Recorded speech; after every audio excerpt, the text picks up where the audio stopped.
What is up, everybody? Whoa, why did the aspect ratio just change? What is this? Some sort of experimental film? And you should pay no mind to it. What? Whoa, who are you? I'm you from another lifetime. And if anything, this change is what's digging about this latest Spike Lee joint. I guess I could agree with that. But seriously, can we switch back to 16:9? Alright, back to normal. Anyway, what is up, everybody? RandomRandomMan here, bringing you another video during this current quarantine era. I hope everyone out there is continuing to stay safe and be well during this unpredictable time, as I am here bringing you my review for The Five Bloods. Now, the plot of this war drama basically follows a group of African-American Vietnam War veterans, played by Delroy Lindo, Clark Peters, Norm Lewis, and Isaiah Whitlock Jr., as they return to the country to search for the remains of their fallen commander, played by Chadwick Boseman, as well as finding the treasure that they buried while serving there.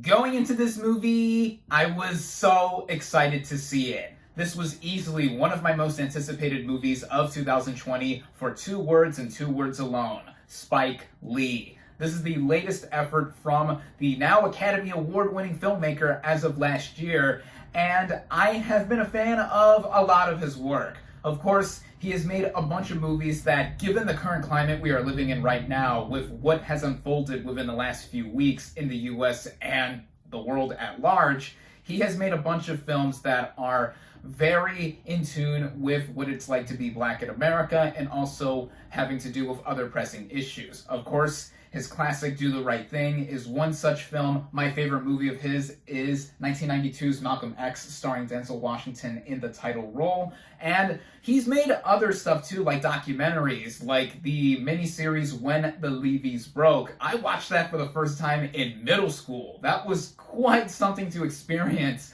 when learning about something like Hurricane Katrina. And then we fast forward into the last decade with what I mentioned in his aforementioned Academy Award win for Best Adapted Screenplay in co-writing Black Klansman. This was one of my absolute favorite movies of 2018, and it's a film, like among his others, that really speaks to the current climate. And now with his latest effort, The Five Bloods, just from the trailer alone, I was so amped to see it. In it being a war film, essentially, he had only made one other war film besides this one, and that was Miracle at St. Anna, based on the book of the same name. But here, this is an original story, and he's telling something that speaks to a specific moment in history for the Black community, while also looking like it would have all of his trademark Spike Lee-isms in filmmaking.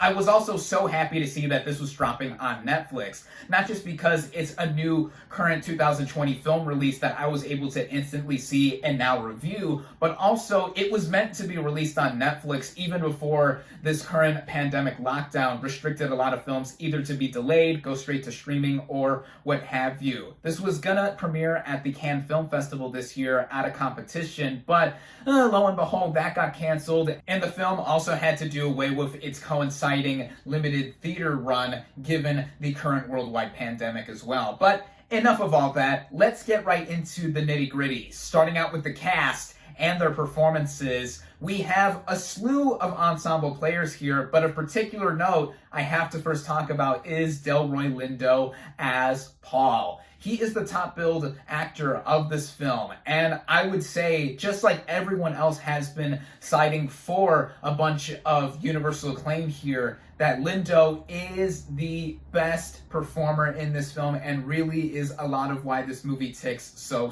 well. Lindo plays, of course, an African-American Vietnam War vet, and between him and the rest of his fellow comrades, he has the most severe form of PTSD, and is also someone who is distinct because he is a Trump supporter. It's made all the more clear by the fact that throughout the film, he wears a red MAGA/Make America Great Again cap, and it's something that could be seen as a dig at the current administration in the White House from Spike Lee. But at the same time, Lee, with this character, is trying to show that not all black people are cut from the same cloth. And with Lindo's performance specifically, in him exuding PTSD and us seeing the perspective that he's in as to why he's not only so messed up, but also is doing and feeling all the stuff that he feels going back to Vietnam, it's a powerhouse performance here. I will be shocked if he doesn't receive an Academy Award nomination for his performance here, as just before I started recording this review, I saw that the Academy announced that they would be extending the window for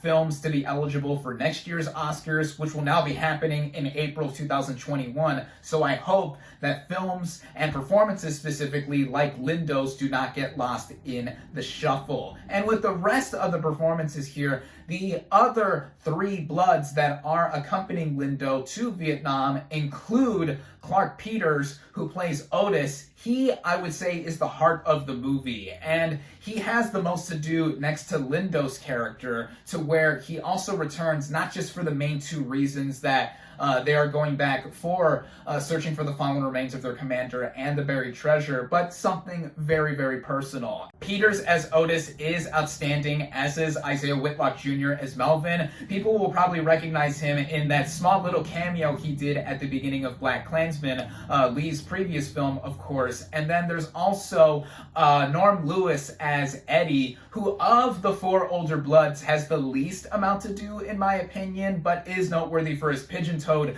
appearance. And there are a boatload of other supporting players here, like Jonathan Majors, who plays the son to Paul and actually tags along with our 4 older Blood characters and shows up out of nowhere to Vietnam. And I thought that he brought a sense of groundedness to the film, and not just connecting to Lindo's Paul character, but also seeing the divide generation-wise of the experience that they are going through. And others like Johnny Tree Nguyen, who plays the Vietnamese tour guide to our main players in looking for the buried treasure. Melanie Thierry, Jasper Pakonen, and Paul Walter Hauser, those latter 2 actors having previously showed up in Lee's BlacKkKlansman. These 3 play members of a bomb defusing group who are going around Vietnam defusing landmines that are remaining from the war, and they do run into our main players here. Even Jean Reno shows up, and I haven't seen him in a movie in a while. It's always nice to see him.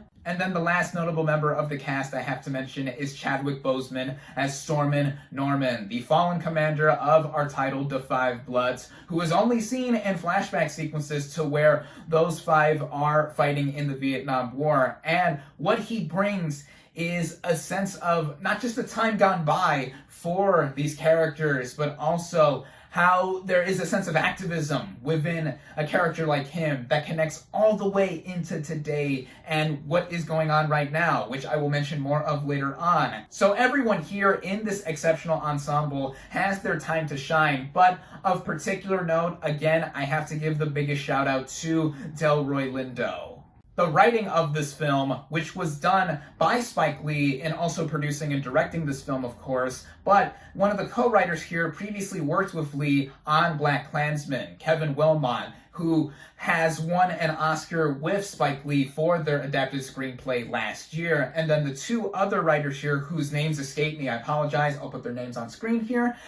They have crafted a script that, interestingly enough, originally was going to have white characters in this kind of story, but given that it is in the hands of Spike Lee and what he is able to very provocatively do and also have his own style here, is make a movie that many reviewers have said is akin to being Apocalypse Now meets Treasure of the Sierra Madre. And I so have to agree here, because using those 2 films as archetypes and mashing them together to what this movie is stylistically and aesthetically creates the sense of scale, scope, and ambiance that the movie is going for. I mean, in connecting with Apocalypse Now, for example, that's a famous film taking place during the Vietnam War, and in The 5 Bloods, that is actually the name of a nightclub in which our 4 of the 5 title characters do go to, and even the Flight of the Valkyrie song, which was classically used in Apocalypse Now, is heard in this film.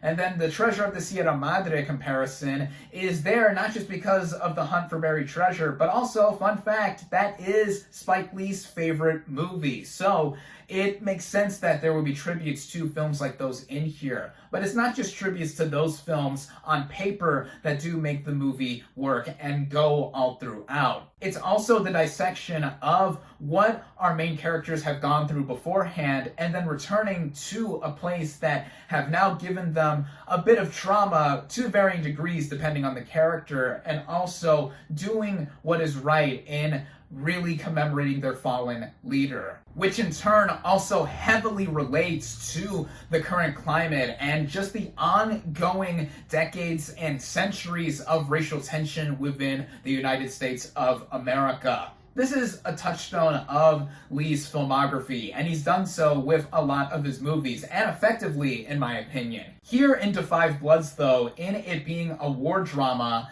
it goes back and forth and ebbing and flowing with the tone that this movie is going for, and also thematically, and of course, being touched on with what Lee wants to infuse in real-life connections, documentary footage, photos. Which actually brings up a minor detail that I wanted to bring up.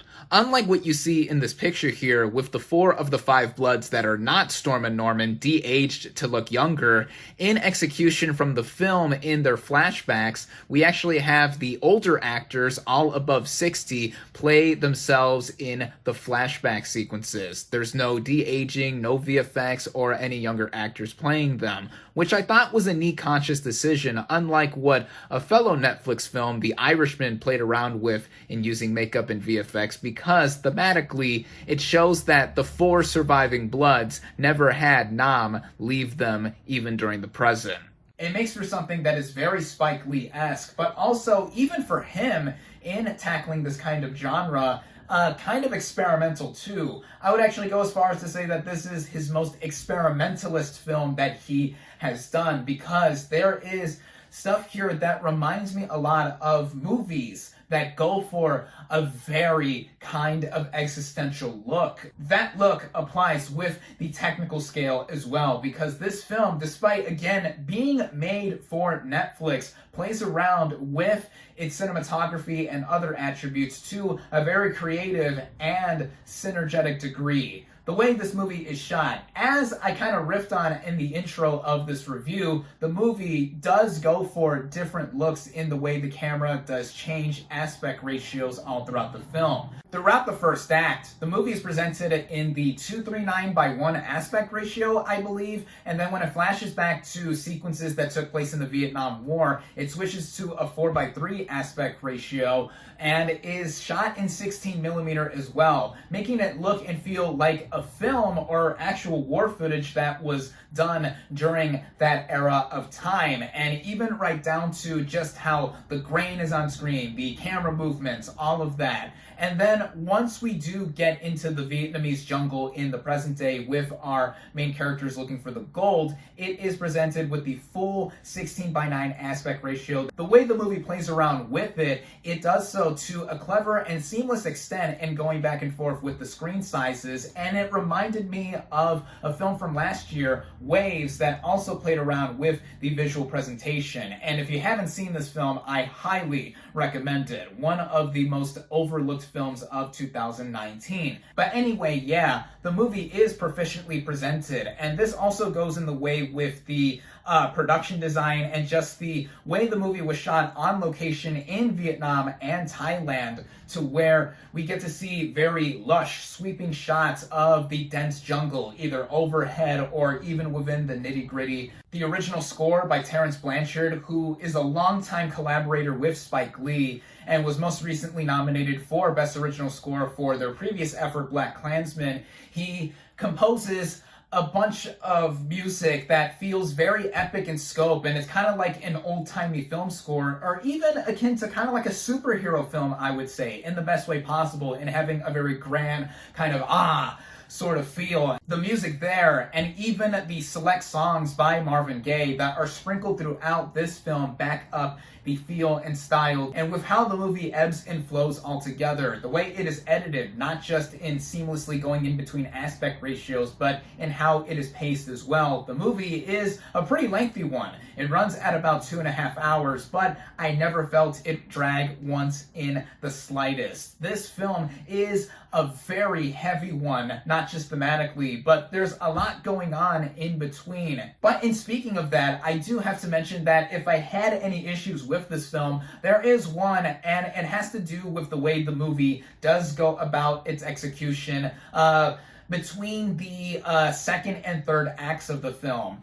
It comes after a specific pivotal moment involving Lindo's character. This not only adds on to how astoundingly acted the film is by Lindo in particular, but also in how it is fierce in its overt aggressiveness with his character, the rest of the movie overall, and its experimentalist kind of view. And if I were to compare Da 5 Bloods to BlacKkKlansman narratively, I would say that BlacKkKlansman is more tight that way. Why do I say that? Well, without giving any spoilers for Da 5 Bloods, the way it does go with its kind of experimental, existential mode of execution involving Lindo's character and even just stringing together a bunch of subplots and characters before the third act, it's not the most sound of ways. It is a bit messy, but I do have to admire what Lee is going for. But even with that, the way this movie does connect all together, and it being among the most timeliest of films that have been released recently, who would have thought that Spike Lee could have foretold the significance of what is shown by the end of this film to what is currently happening in the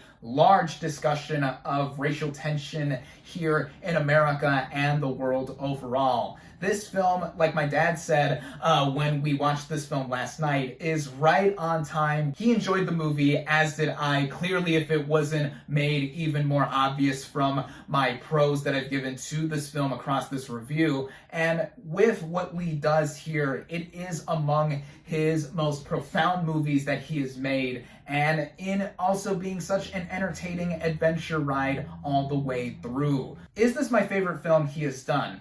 I wouldn't say so right away. Like I said, I think that BlacKkKlansman is more consistent of a film overall. Even Malcolm X still to this day remains my personal favorite film of his. The ending of that film in particular is just, wow, one of the most powerful endings I've ever seen to any biopic or movie in general. But Da 5 Bloods still makes for one of the most noteworthy movies out this year, especially given the slim pickings that we do have. But even with that, on any other given year, this would be one of the most important movies that we would have gotten, whether it was 2020, 2019, what have you. And now this is my favorite movie of 2020 thus far. I loved Da 5 Bloods. I highly recommend it.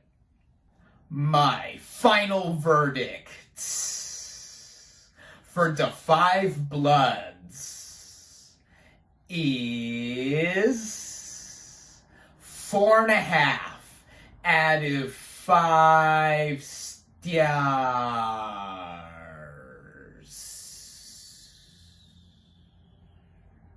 Thank you all, as always, for watching. Be sure to like this video, comment on what you thought of Da 5 Bloods. Social media links in the description. Subscribe to my channel for more, and I'll catch you on the next movie review.